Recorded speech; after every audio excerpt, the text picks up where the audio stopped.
this is impossible. If only there could be some kind of platform where people with no talent can say things and get taken seriously. What?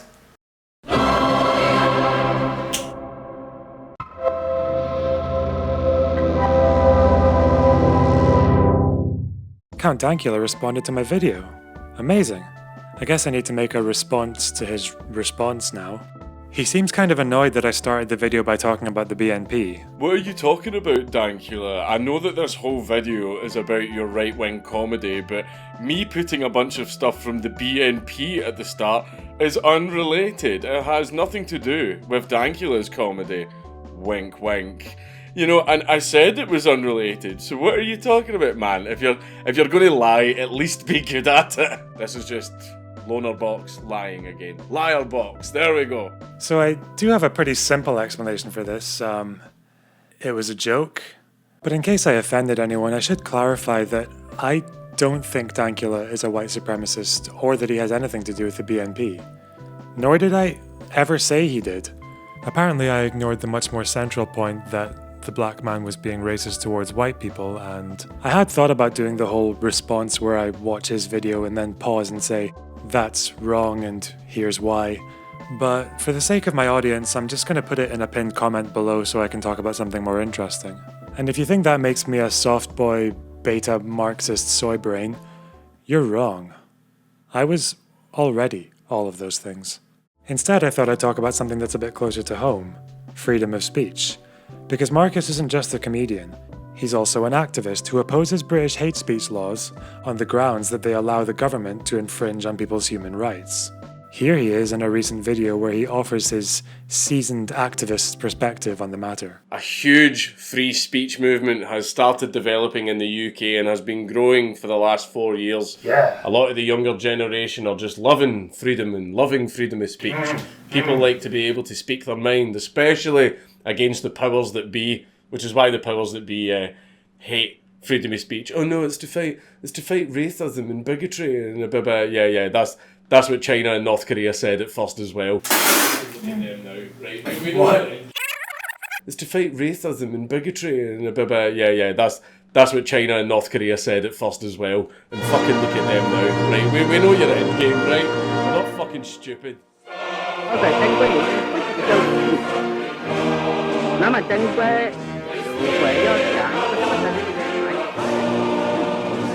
God damn it, how many times do I have to tell you? It's to fight racism and bigotry.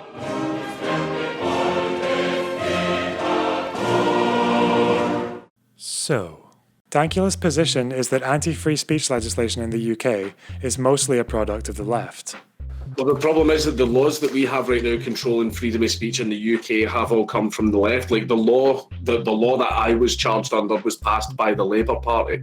So here he points out that the law he was sentenced under, Section 127 of the Communications Act, which deems it a crime to commit gross offence, was passed in 2003 by the Labour Party. I could get bogged down here and question exactly how left-wing he thinks Tony Blair's government was, but maybe I don't need to. Because what he probably won't tell you is that the Communications Act was mostly made up of laws that already existed, but had to be repurposed for the internet and to consolidate regulatory powers under a new organisation called Ofcom. These laws came under the Telecommunications Act, Section 43 of which contained this very familiar passage, which deemed it criminal for someone to send a message or other matter that is grossly offensive. Quite poetically, because I know how much Dankula likes his Orwell references, the Telecommunications Act was passed in 1984, under a conservative government. Of course, this was a long time ago, but as for the Conservatives today, Dankula had this to say about them. Labour actively want to pass, the two primary parties in Britain is Labour and the Conservatives, right? Labour actively want to pass laws to restrict freedom of speech. But that doesn't mean that I like the Tories. Now, the Tories aren't doing anything against freedom of speech, but they're also not doing anything for it because the Tories just simply don't give a shit. So the distinction he's making here is quite clear. The far left are the ones trying to censor free speech, and whilst the Tories aren't doing anything to help, they're also not doing anything to make matters worse. However, Since their return to power in 2010, the Conservative Party have also introduced laws such as the Snoopers Charter, which requires internet providers and phone companies to hold people's data for at least 12 months. In 2014, they briefly banned British porn producers from depicting what they deemed content that is not acceptable. Their list of categories which met this definition included face-sitting and female ejaculation. And they say we don't need feminism anymore. And in 2015, they radically expanded on Tony Blair's prevent strategy by making it the duty of schools and universities to denounce people who were showing signs of extremism. The policy has been frequently criticised for having little success in catching extremists, despite being fairly aggressive. People as young as 13 have found themselves detained and questioned under this strategy for very trivial matters like wearing a Free Palestine badge, wearing a t-shirt that a teacher thought looked like an ISIS symbol, and using the word ecoterrorism in a class about environmental activism. Human rights organizations have argued that the strategy has alienated communities and stifled free speech by pushing people to censor themselves. You'd think this would be a big deal to internet free speech activists, and it's strange that they don't seem to bring it up that often. But it's definitely not because most of the people it targets are Muslim. What? More recently, Dankula has been directing his attention toward the Scottish National Party, who recently passed a hate crime bill containing the criminal offences of stirring up hatred and possessing inflammatory material. On top of that, the bill states that a person could be committing an offence even if the intent to stir up hatred is absent. Marcus raised a bit of an alarm with this and claimed it could result in 7-year jail sentences for having offensive memes on your computer, or for... maybe we should hear it from him. Right, but anyway, this is the gist of what is going to happen with this law. Adding age as a new characteristic in connection with the aggravation of offences by prejudice under Part 1 of the bill. Basically, if you call someone an old fuck, or I don't know, maybe even if you say something like, you don't understand just now, you'll understand when you're older. Ageism, jail. Creating new offences related to stirring up hatred. What is stirring up hatred? What could constitute as stirring up hatred? Is that going to be clarified? Is that going to be set out as a set definition? So for example, if I said something like, fuck the SNP, would that stir up hatred? They know what they're doing's fucked up. This is just sheer authoritarian control, fascist control, that's what they want. You know, fuck your human rights. We want you to stop saying things that we don't want you to say. And the reason governments always do that is because it delegitimises their power. And basically the SNP clearly, obviously, want power. Hamza Yusuf clearly, obviously, wants authoritarian, fascist power over the people of Scotland. So pretty scary stuff there. What he seems to be ignoring is the part of the bill that deems it a crime to stir up hatred, with or without intent, already exists in the UK Public Order Act, which was passed in 1986, under a Conservative government. The difference was the original law specifically protected people on the basis of race, nationality, and ethnicity. The SNP have simply took the same law and extended it to include age, disability, religious affiliation, sexuality, and gender identity. So the possession of racially inflammatory material, even in the absence of intent, has been an offence for over 30 years, and no one has been arrested for having racially offensive memes. That's because the threshold for criminality here is so high that only 80 people in the UK were sentenced for this offence over a period of 10 years. The one case I did manage to find was from 2017, when Mark Hamill's evil twin over here was jailed for possessing and distributing an electronic terrorist document called White Resistance Manual 2.4, which had instructions for building homemade weapons and explosives. So unless you have those kinds of red flags next to your name, you're probably fine.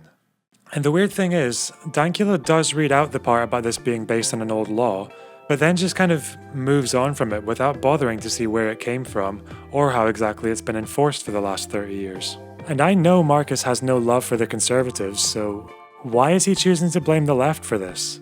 Interestingly enough, when the SNP were pushed to repeal their Offensive Behaviour at Football Act, which banned fans from singing inflammatory songs, one of the first parties to call for its repeal was the very far left Scottish Socialist Party. Now, personally, I'm not a huge fan of the bill, but given the extremely high threshold of the offences, I'm not exactly going to lose any sleep over it. In any case, I wouldn't hold my breath and expect any serious change to come from this person. Journalists, do not email me asking me for a comment about this. You are serpents, and I do not like you. Do not flood my inbox saying, hi there, is it okay if we get a comment about what you're doing with your appeal so that we can twist it into all kinds of fucking bullshit? No, you're not. You're not doing that again. You're not doing to me again what you've been doing for the last fucking 4 years, right? So see, if you email me, I'm going to reply with a picture of my balls. Wow, I can't imagine why the people with legislative power aren't taking this guy seriously. It can't possibly be because he has no idea what he's talking about. It's to fight racism and bigotry. This whole thing really reminds me of the false alarms that Jordan Peterson raised over the Canadian C-16 bill. Only when he was doing it, he was at least able to pull off the paranoid Red Scare bullshit with a bit of eloquence, and he was perfectly capable of handling himself in front of journalists, even when they were out for his blood. In case you have found your way here, Marcus, buddy, mate, pal, fucking gadge. When Jordan Peterson argued that the C-16 bill was a fascistic violation of human rights, he was wrong. No one in Canada has been jailed or fined for using the wrong pronouns, nor will the laws around stirring up hatred become especially different from the way they've already been used for decades. And I don't know about you, but my own analytics show me that less than 14% of my audience is from the UK, despite half my videos being about the UK. And I don't want to assume your intent here, but peddling this kind of stuff to an audience of unsuspecting Americans is kind of dishonest. Like, the kind of thing a liar would do. When doomsday cults would predict the end of the world, they would often choose a date that was close to keep their followers interested. When the time came and the apocalypse didn't happen, the cult leaders would make up explanations for why the world didn't end, and then move the date to a year in the future. Some of them would do this for decades, and a lot of the groups kept their followers anyway. And it feels like hate crime laws are going through a similar cycle. There are warnings of fascism, the left gets blamed, nothing happens, some time passes, and then a new bill gets met with the exact same warnings. But the thing is, in some ways, I agree with you. Your own conviction got the attention it did because it was so unusual, but in a generation of memes and shitposting, that law is probably not fit for purpose anymore. As I was writing this, I actually found out that sending grossly offensive material in the post was first made illegal in 1884, and that law was extended to telephones in 1935. Wow, that's so interesting. But yes, there are problems with these laws, and the way they affect freedom of speech is a discussion worth having. And it's just a bit sad when that conversation has to become a return to the absolute basics, like hate crime bills are not the same as fascism, or that repressing free speech to stop racism and bigotry is actually not what they did in China and North Korea. Like, not even close. It's to fight racism and bigotry and yeah, that's what China and North Korea said at first as well. And fucking look at them now, right? We know you're in game, right? We're not fucking stupid.